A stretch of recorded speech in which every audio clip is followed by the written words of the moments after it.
Giêsu đã thâu muôn tầng quê nung kiều đi kia nơi ai đã kê Jerusalem không tây vậy là nó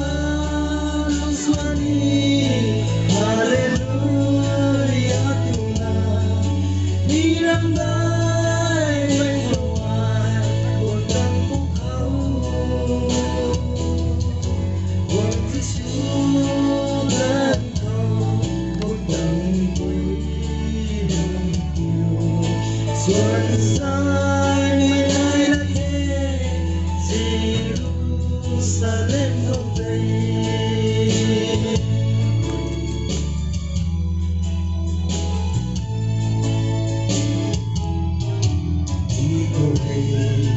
Chúng sai nắng ban sinh bài bao na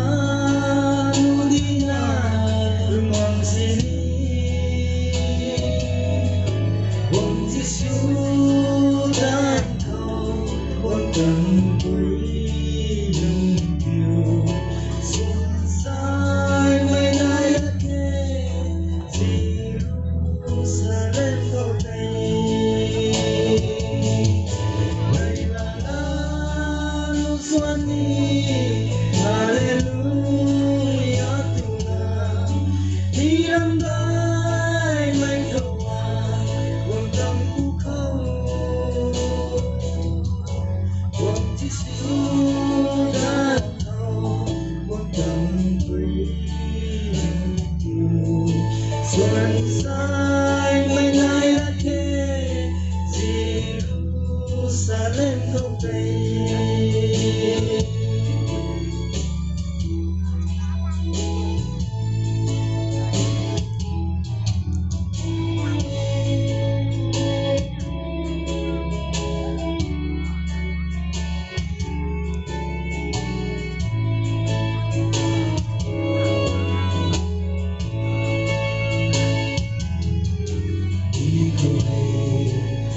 Việt Nam bác sĩ thân đi thoáng ngày mai qua đâu mà chi Ông Giêsu đã thâu muôn tầng quê nung kiều đi kia ngày nay đã thế Jerusalem không tây vậy là nó xuân Hallelujah tuna đi năm nay mình không ai buồn tâm phúc hậu Ông Giêsu đã thâu muôn tầng quê nung kiều đi kia ngày nay đã thế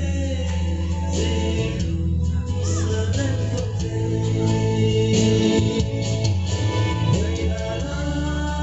nó xuân Hallelujah tuna đi năm nay mình không ai buồn tâm phúc hậu Ông Giêsu đã thâu muôn tầng quê nung kiều đi kia ngày nay đã thế Jerusalem không tây đi kia